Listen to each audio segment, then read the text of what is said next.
This is Conversation of the Birds, a story set to music, with new chapters released weekly, written, composed, and read by Jamie Holcomb. As we enter into this next valley, it's time to reflect. We are nearly to the end, but not quite yet. Fear and doubt thrive here. What really has been the point of all this? I wonder.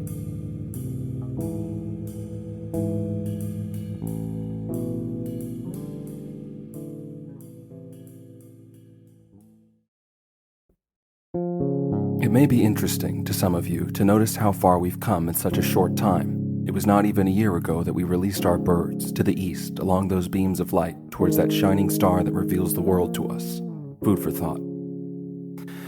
To navigate such varying terrain, however, such skill in flight has been the product of generations. Many times it has been said how the eye of the corvids is their true inheritance, no strings attached and without taxes either. Well, and when the woodpecker, that loathsome worm, did encounter his great-grandfather's second cousin, the wizened boa constrictor alluded to that same familial wealth. In his slitted eyes, the birds had been bequeathed secret scales and raptor claws and a face of solid fang. From way back, that is certainly the case, but for the birds, the true honest seekers, there is a much more obvious inheritance that we will take a moment now to appreciate, for this journey probably would be impossible without it. How did the wing arise? 3 times it found its way into the world, once for the insects, once for its champions, and one last time through the fleshy fingers of arboreal mammals. But then there is the truth of human flight. Once more the concept has entered into reality by means of one particular clade's unique form of expression. And then there are the clouds of mushroom spore and dandelion wisps. Like that, the ancients too, they made use of the wind. To win means to rise to the highest position, so we see our natural perspective on the sky, where the angels roam in absolute freedom, wing on the wind. The actual fact of human flight, as an everyday experience, is so mired in tedium that one might feel like, well, it is an everyday experience, isn't it? Like witnessing the processes of birds and tangled twirls of mid-flight communication, like blowing free the seeding fronds of that innocent old flower set loose to undertake their secret operations in the great unknown. Stuff like that happens every day in the ordinary world. Consider the vulture. Fun as it may have been for him so far to indulge in this dramatic adventure, ultimately, at least to this point, he remains unconvinced. Certain pleasurable experiences have befallen him so far, but the truth from the vulture's perspective is that all of these episodes have been relatively ordinary events. In the world of solid happenings, conflicts arise, obstacles appear, these stresses are overcome, and life moves on. There are all sorts of valleys. What makes these valleys so special? The ibis holds some opinion regarding magical processes. Who's to say he has any insight at all? If you were to ask the vulture, he would tell you, here today, gone tomorrow, dust to dust, and that's a fact. What one might consider, and by no means should you consider the suggestion a must, is why did the wing arise? Buffeted by increasing environmental pressure, certain lizards were forced to jump. How holy a perspective to call the forms of life mere particles manipulated by unseen fingers, the categories of force, measured and provable. Who decided to jump? The truth is, no toad will ever get a bird's eye view, and that is a fact. On the banks of a long dried out shore there lies a preponderance of pig fossils. Rooting in the mud for the last cracked mussel shells, they watch certain foolhardy cousins dive deeper into those dangerous waters of the unknown. That'll never work, they grumbled into their meager meal. The pressures of the outside exist. The will of the individual. Behold, man. Tell me, why am I doing this? Reduce my birds to reptiles. Or take the leap. The hard-headed nature of the West has reached its limit. The obstacle is at hand. Abandon the shore of the wasted world and delve into mysteries, my friends. If you don't know what I'm talking about, please come with me as we return to our flock to follow the birds as they undertake this special search for the secret keeper. While this has happened before, it has never happened like this. Ain't that right? Who knows where the story will go? Let's find out together. Let's find out for real just what it's all about. This, more or less, was the shape of the vulture's thought as he led the flock eastward and slightly north, as the ibis indicated by poking the vulture's right wing. The hoopoe and the ibis flew there, with the dove and her cortege of bats beside them. Loss, the hoopoe muttered, mostly to himself, seems to be a constant. But we keep going, said the dove. Together, we keep going. Let's hope it's worth it, said the hoopoe. But he knew, even as he said these words, he knew.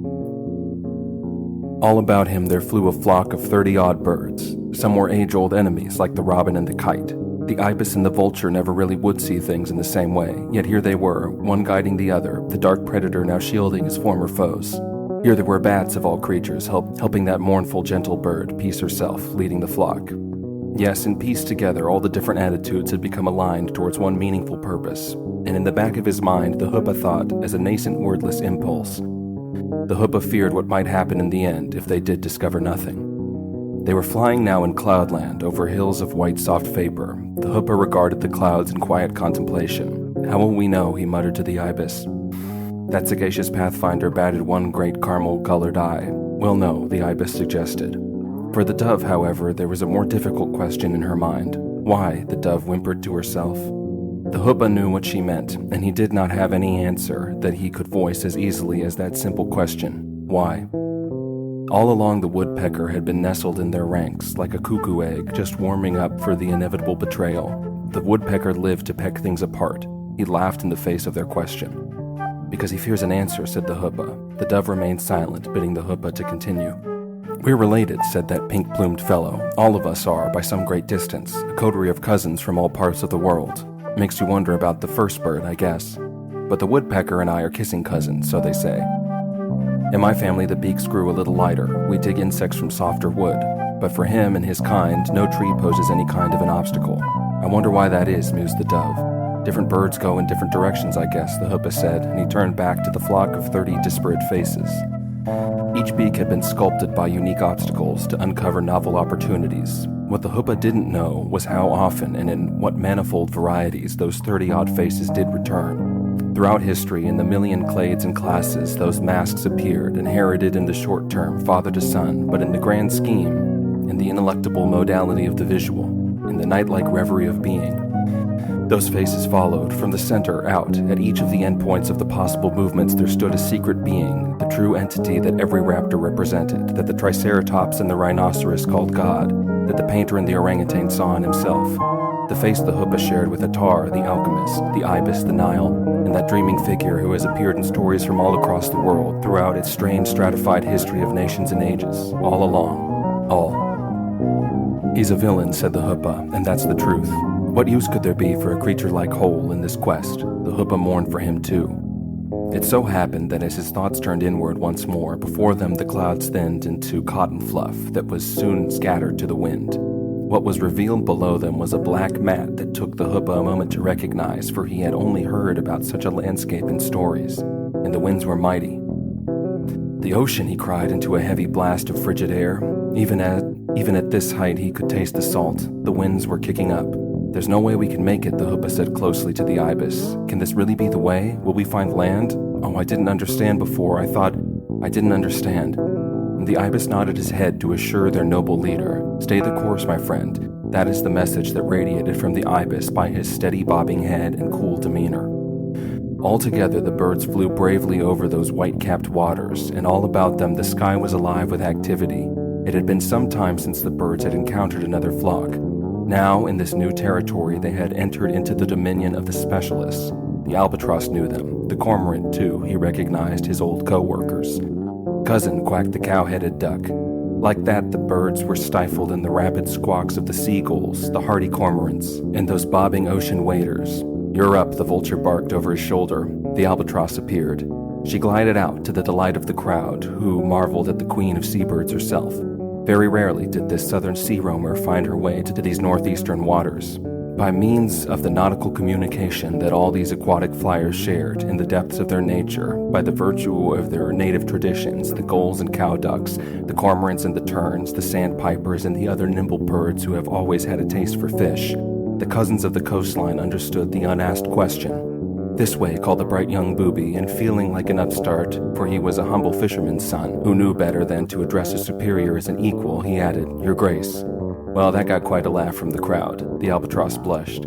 She's not your queen, you dope, the vulture barked. More than one bird recoiled at his dark candor. Now stand up straight and show us the way to land. That young fellow nodded frantically. Jutting out his neck, he scrambled to get ahead of the flock. This way, he cried again. Not far, this way.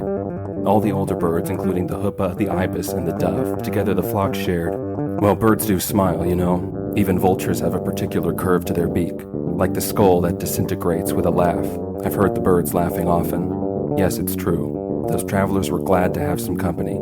It's so hard to fly alone. they followed the blue flippers of that funny bird to find out what would happen to them next on this wonderful adventure.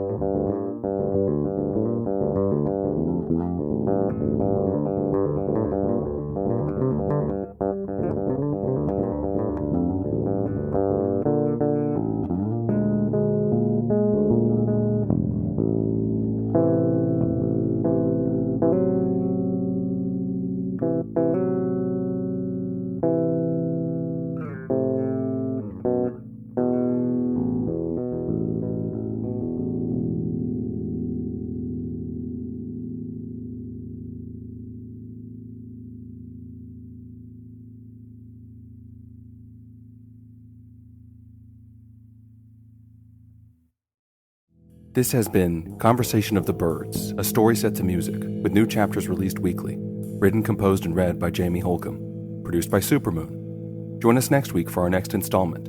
If you'd like to check out more from Supermoon, visit us on TikTok or at our website, gosupermoon.com. That's GOSUPERMOON.com. The quest continues next week.